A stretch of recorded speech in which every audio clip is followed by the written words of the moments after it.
Hello student, BCom part 2 में हम income tax के अंदर income from business and profession पढ़ रहे हैं। इससे पहले हम इनकम फ्रॉम सैलरी और income from house property 2 head हम पढ़ चुके हैं। अब थर्ड हेड जो है income from business and profession वो हम पढ़ रहे हैं।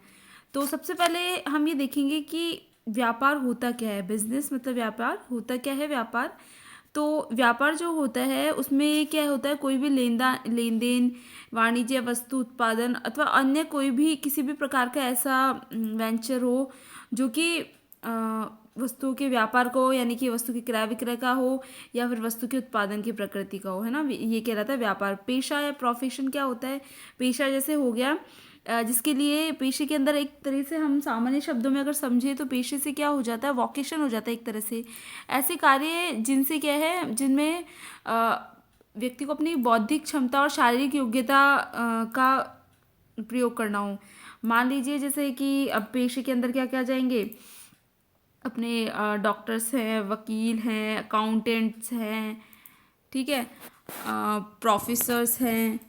ये क्या है, इनका प्रोफेशन, मतलब इंजीनियर्स हैं, ये इनका प्रोफेशन हो जाता है।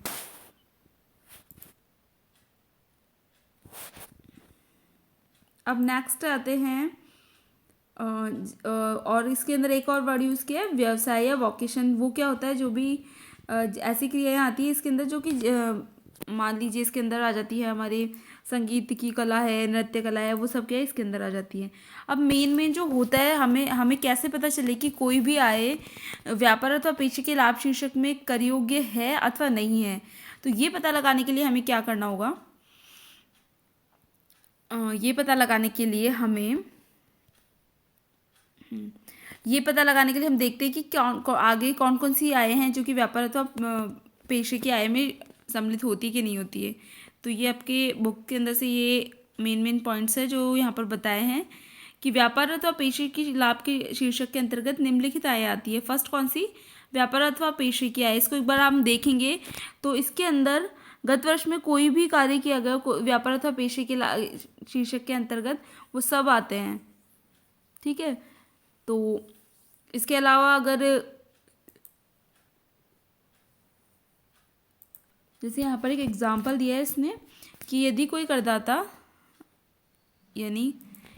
करदाता प्रतिभूति के क्रय विक्रय के व्यापार में लगाए तो ये क्या उसके लिए व्यापार होगा, और इससे जो ब्याज प्राप्त होगा वो भी व्यापार होगा। और नॉर्मली अगर हम कोई भी व्यक्ति प्रतिभूति खरीदता है और उससे उसे ब्याज प्राप्त होता है, वो कहाँ आ जाता है, अन्य साधनों से आय में आ जाता है। लेकिन अगर वो उसका व्यापार करता है तो ये फिर उसकी व्यापार अथवा पेशे की आय में सम्मिलित होगा। नेक्स्ट है प्राप्त क्षतिपूर्ति की राशि। मेन ये पॉइंट्स है, इनको हमको पूरा क्लैरिफाई करना ज़रूरी है, इसलिए इस तरह से यहाँ पर मैंने इन्हें बताया है कि एक बार इनको पढ़ लें आप बुक के अंदर से। किसी व्यक्ति के द्वारा जो किसी भी नाम से पुकारा जाता है तथा जो किसी भारतीय कंपनी या अन्य किसी कंपनी का संपूर्ण अथवा लगभग संपूर्ण प्रबंध करता हो, अपने प्रबंध की समाप्ति पर अथवा प्रबंध की शर्तों में परिवर्तन करने के संबंध में अगर क्षतिपूर्ति प्राप्त करता है तो वो क्षतिपूर्ति बिजनेस एंड प्रोफेशन की इनकम के अंतर्गत आएगी, ठीक है। नेक्स्ट अब देख लो, किसी व्यक्ति के द्वारा जो चाहे किसी भी नाम से पुकारा जाए या उसके पास किसी अन्य व्यक्ति के व्यापार से संबंधित भारत में एजेंसी होती है तो एजेंसी की समाप्ति पर अथवा एजेंसी की शर्तों में परिवर्तन पर, दोनों पॉइंट्स हम ध्यान रखेंगे, समाप्ति पर और शर्तों में परिवर्तन पर।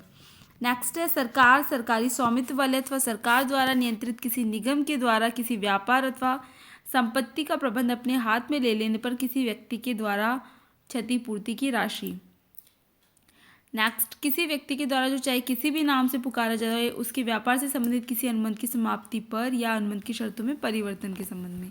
तो ये जो क्षतिपूर्ति के पॉइंट है ये देख लेंगे, ये बिजनेस एंड प्रोफेशन की इनकम में आएंगे, ठीक है। नेक्स्ट है व्यापारिक संघों की आय। इसके अंदर व्यापारिक, व्यावसायिक अथवा इसी प्रकार के अन्य किन्हीं व्यक्तियों के समुदाय द्वारा अपने सदस्यों के लिए विशिष्ट सेवा प्रदान करने के फलस्वरूप प्राप्त है। नेक्स्ट, निर्यातकर्ता को स्वीकृत आयात लाइसेंस की बिक्री से प्राप्त होने वाली आय। अगर निर्यातकर्ता को सरकार की तरफ से कई बार निर्यात संवर्धन के लिए सरकार क्या होती है, स्वीकृत आयात लाइसेंस प्रदान कर देती है निर्यातकर्ता को, तो वो चाहे अगर उसे सेल कर देता है तो उससे उसे जो लाभ मिलता है वो किस में आएगा, बिजनेस एंड प्रोफेशन में। नेक्स्ट है, भारत सरकार की किसी योजना के अंतर्गत किसी व्यक्ति को निर्यातों के बदले दी गई नगद सहायता भले ही इसे किसी नाम से पुकारा जाए। भारत सरकार की योजना के अंतर्गत उसे सहायता दी जाती है तो वो भी इसके अंदर आ जाएगी। नेक्स्ट, किसी निर्यातकर्ता को वापस की गई अथवा वापस की जाने वाली एक्साइज ड्यूटी अथवा कस्टम ड्यूटी की राशि। ठीक है। और नेक्स्ट है,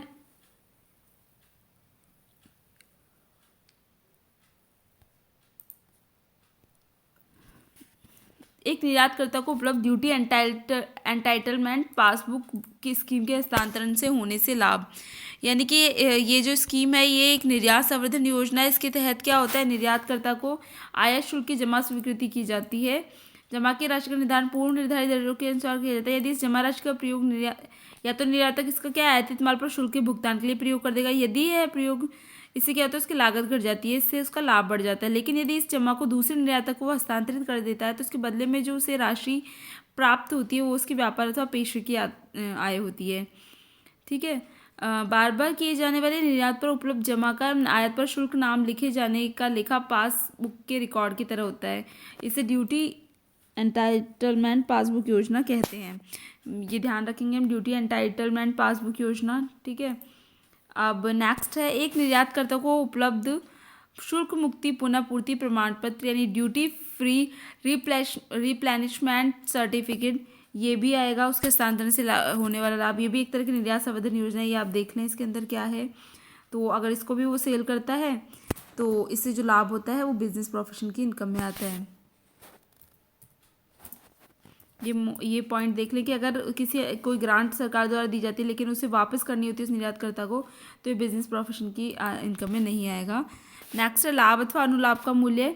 किसी करदाता को अपने व्यापार अथवा पेशे से प्राप्त लाभ और अनुलाभ वो भी इसके अंदर आएंगे। ठीक है।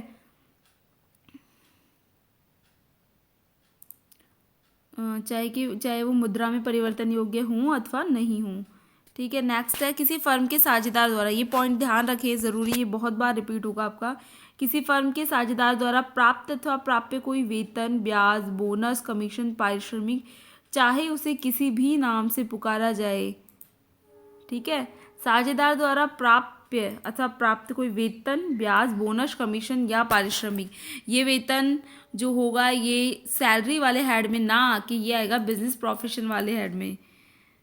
नेक्स्ट है, परंतु ये राशि अथवा इनका कोई भाग फर्म की आय की गणना करते समय 40B के तहत कटौती के रूप में स्वीकृत नहीं किया गया तो उस राशि को साझेदार की ऐसी आय में से घटा दिया जाएगा तथा शेष राशि ही साझेदार की आय होगी। ये आगे पॉइंट आएगा जब देखेंगे। नेक्स्ट है, फर्म के लाभों में साझेदार का हिस्सा कर मुक्त होता है। फर्म के लाभों में साझेदार का हिस्सा कर मुक्त होता है क्योंकि फर्म उस पर टैक्स चुकाती है। ये फर्म वाला जो आपका हेड आएगा आगे उसमें हम देख लेंगे। नेक्स्ट है, किसी विशिष्ट ठहराव के अंतर्गत प्राप्य राशि। ठहराव कौन कौन से, किसी व्यवसाय या पेशे के संबंध में कोई गतिविधि अथवा क्रियाकलाप नहीं करने के लिए। मान लीजिए किसी प्रोडक्ट का मैं निर्माण कर रही हूँ और मुझे बोल दिया जाता है कि इस प्रोडक्ट का आप निर्माण नहीं करें, तो उसके लिए अगर मुझे कोई आय प्राप्त होती है तो वो किस में आ जाएगी, बिजनेस प्रोफेशन में। नेक्स्ट है, किसी ज्ञान, patent, copyright, trademark, licence, franchisee अथवा इसी प्रकार के कोई अन्य व्यापारिक अधिकार या सूचना अथवा तकनीक जो वस्तु के उत्पादन अथवा सेवा की व्यवस्था में सहयोग में हिस्सा नहीं लेने पर। ठीक है। तो भी इसको भी शामिल किया जाएगा।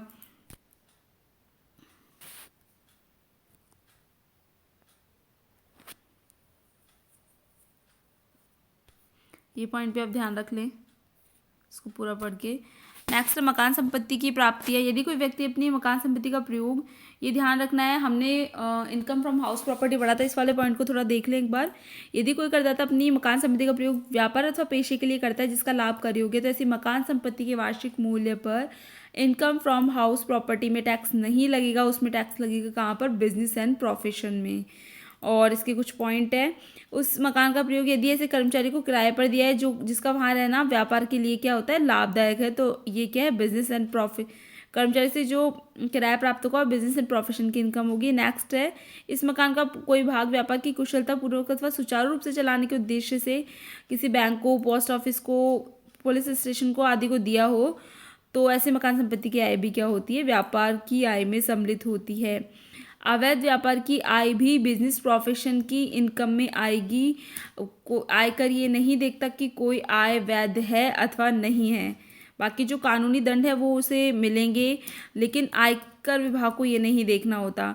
आयकर विभाग प्रतिबंधित शराब की बिक्री के लाभ, चोरी के माल का क्रय विक्रय के लाभ, इस सब में जो भी कर लाभ होते हैं उन पर कर लगाने का उस पर कर लगाने का दायित्व होता है उसका। ठीक है। अब है ये कीमैन बीमा पॉलिसी के बारे में बोल रहा है। प्रमुख व्यक्ति की बीमा पॉलिसी के संबंध में प्राप्त राशि, जिसमें उसका बोनस भी शामिल है। कीमैन बीमा पॉलिसी आपने पहले भी देखी होगी। इसका मतलब क्या होता है? कीमैन बीमा पॉलिसी का मतलब होता है कि जो संस्था के लिए कोई बहुत ही मुख्य व्यक्ति होता है ना, जिसके ना रहने का संस्था को हानि होती है, ना रहने से, तो उसका अगर बीमा कराया जाता है, उसके संबंध में जो राशि प्राप्त होती है उससे क्या और जो उसे बोनस मिलता है वो दोनों ही क्या बिजनेस एंड प्रोफेशन की इनकम में आएगा। नेक्स्ट है व्यापारिक रहतिये का उचित बाजार मूल्य। जिस स्थिति को व्यापारिक रहतिये को पूंजी संपत्ति में परिवर्तित किया जाता है या पूंजी संपत्ति के रूप में मान लिया जाता है, उस स्थिति को व्यापारिक रहतिये का उचित बाजार मूल्य।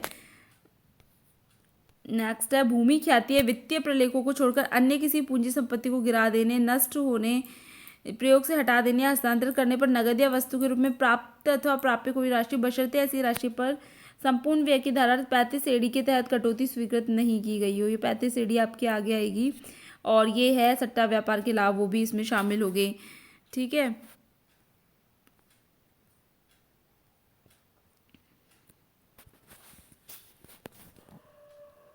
अब एक बार एक क्वेश्चन देख ले हम, इससे आपको क्लियर हो जाएगा।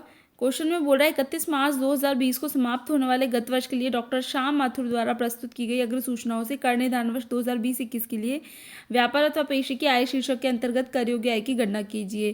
पहले जितने भी पॉइंट हमारे यहाँ आए हैं वो क्लियर हो जाएंगे। फर्स्ट पॉइंट हम देखते हैं, वे पिछले 10 वर्ष से एक दवा निर्माता कंपनी के एकमात्र विक्रय प्रतिनिधि के रूप में जयपुर में कार्य कर रहे थे तथा गत वर्ष 2019-20 में उन्होंने कमीशन के रूप में 1,40,000 रुपये कमाए। कमीशन मिला उसे विक्रय प्रतिनिधि के रूप में रहने का, तो ये 1,40,000 रुपये क्या हो जाएंगे? 1,40,000 रुपये यहाँ पर टैक्सेबल हो जाएंगे। फिर है परंतु कंपनी ने 1 जनवरी 2020 से उसकी एजेंसी समाप्त कर दी तथा उसके लिए 3 लाख रुपये क्षतिपूर्ति। कंपनसेशन भी हमने पढ़ा था कि एजेंसी समाप्त कर देने पर जो राशि प्राप्त होती है वो बिजनेस प्रोफेशन की इनकम में आती है। तो हम देखते हैं आगे हमारे आंसर में। ये देखिए हम यहाँ पर first point commission from a pharmaceutical company, ये 1,40,000 हमने यहाँ लिख दिया। इस तरह से हेडिंग डालनी है आपको। Competition of taxable income from business and profession of doctor Shyam Mathur for the assessment year 2020 और 21, ये हमने यहाँ पर डाल के, और ये हो गया हमारा 1,40,000। ठीक है, ये हमने यहाँ लिख दिया। और जो कंपेंसेशन मिला है तो वो हमने लिखा है compensation received from pharmaceutical company, 3 lakh रुपए यहाँ पर हमें मिल गए हैं। अब नेक्स्ट हम देखते हैं। नेक्स्ट बोल रहा है ये वे एक फर्म में साझेदार है, फर्म वाला टॉपिक आ गया, जो कि जयपुर में एक चिकित्सालय का संचालन करती है। गत वर्ष में फर्म ने उनको 24,000 रुपये का वेतन, ठीक है, 24,000 रुपये का वेतन तथा 2,50,000 की पूंजी पर 30,000 रुपये का ब्याज दिया। तो उन्हें फर्म से लाभ के हिस्से के रूप में 15,000 रुपये प्राप्त हुए। तो हमने देखा था हमें क्या क्या लेना है, सैलरी हम लेंगे। सैलरी इसकी बिजनेस और प्रोफेशन की इनकम में शामिल हुई, तो सैलरी फ्रॉम जो मतलब फर्म से जो सैलरी मिली है वो, और पूंजी पर जो ब्याज मिला है उसे 30,000 वो। लेकिन जो लाभ मिले हैं वो जो लाभ यहाँ पर मिले हैं वो क्या इसमें शामिल नहीं होंगे, क्योंकि साझेदारी फर्म से प्राप्त लाभ का हिस्सा साझेदार के लिए क्या होता है, कर मुक्त होता है। तो हम देखते हैं क्या क्या टॉपिक लिए इसने। Salary from a firm as partner 24,000, ठीक है, और interest from firm as partner 30,000, ये दोनों पॉइंट हमने ले लिए हैं। नेक्स्ट अब हम आते हैं, शहर के नामी चिकित्सक होने के कारण वे निजी प्रैक्टिस भी करते हैं। गत वर्ष में उन्हें सलाह शुल्क के रूप में 90,000 रुपये प्राप्त हुए। प्रोफेशन से उन्हें मिले ये 90,000 रुपये, तो ये भी क्या है हम यहाँ पर शामिल कर लेंगे। Salary from private practice consultation charges, ये 90,000 रुपये इस तरह से आ गए हैं यहाँ पर। और नेक्स्ट हम देखते हैं, वे अपनी सेवाएं एक अंशकालीन कर्मचारी के रूप में एक अन्य चिकित्सालय को भी प्रदान करते तथा उन्होंने गत वर्ष में उस चिकित्सालय से 24,000 रुपये का वेतन प्राप्त किया। देखिए हम यहाँ पर अंशकालीन कर्मचारी के रूप में वर्ड यूज़ किया है यहाँ पर, ठीक है। अगर ये कर्मचारी के रूप में यहाँ पर इससे प्राप्त होती है कितने 24,000 रुपये। तो ये इसकी क्या होगी, ये इसके बिजनेस प्रोफेशन की इनकम में नहीं आएगा, ये इसके वेतन शीर्षक की आय में शामिल होगा। तो ये वाला जो टॉपिक है वो इसके अंदर नहीं आएगा। नेक्स्ट है उनके पास कुछ दवाओं के निर्माण का एकस्व अधिकार भी है। गत वर्ष में उन्होंने इन दवाओं को विदेशों को निर्यात किया तथा इससे 1,40,000 रुपये की कमाई की। पेटेंट के लिए उसने 1,40,000 रुपये की कमाई की, ठीक है। तो ये आ जाएगी हमारे यहाँ पर। और नेक्स्ट उनको गत वर्ष में भारत सरकार से 10,000 रुपये की नगद सहायता प्राप्त हुई तथा 2 लाख रुपये का अनुदान प्राप्त हुआ, जो 10 वर्षों में 10 समान किश्तों में वापस करना है। तो जो अनुदान हमें वापस करना होता है वो तो हमें इंक्लूड करना ही नहीं है, ठीक है। तो 2 लाख रुपये तो हमें इंक्लूड करेंगे नहीं बिजनेस प्रोफेशन की इनकम में, ठीक है। ये हमें इंक्लूड नहीं करना, लेकिन ये हमें इंक्लूड करने हैं। तो 1,40,000 प्लस 10,000 हमें इंक्लूड करेंगे। तो यहाँ पर income from medicine manufactured and exported 1,40,000 और subsidy from government of India 10,000 जो नकद में प्राप्त हुई है वो शामिल कर देंगे। का टोटल आ जाएगा 7,34,000। जो 7,34,000 रुपये है वो क्या हो जाएगी, income from business and profession है। ये इस वाले क्वेश्चन से आपको जो ऊपर जो पढ़ा था वो सारा क्लैरिफाई हो गया होगा कि क्या क्या income from business and profession में आती है। इससे पहले एक चैप्टर में डेप्रिसिएशन के बारे में भी बताया हुआ है। उस चैप्टर में जो डेप्रिसिएशन की रेट्स बताई हुई है उन्हें एक बार आप खुद देखें और उन्हें ध्यान रखें कि क्या क्या डेप्रिसिएशन की रेट हैं। उन्हें हम क्या है, जब भी ये चैप्टर में आगे न्यूमेरिकल्स आएंगे तो उसमें क्या हमें ज़रूरत पड़ेगी। वैसे क्वेश्चन में बता देता है वो, लेकिन हमें उसने मेन जो दरें हैं उन्हें हमें याद रखना क्या है ज़रूरी होता है। तो आप उस जो भी रेट है डेप्रिसिएशन की वो आप इससे पहले वाले चैप्टर में से खुद पढ़ें और उनको ध्यान रखें। अब इसे नेक्स्ट जो है और क्या क्या चीज़ें हैं बिजनेस एंड प्रोफेशन वाले में, क्या क्या टॉपिक्स हैं बिजनेस एंड प्रोफेशन से संबंधित क्या क्या सिद्धांत हैं, उनके बारे में हम इससे नेक्स्ट वीडियो में डिस्कस करेंगे।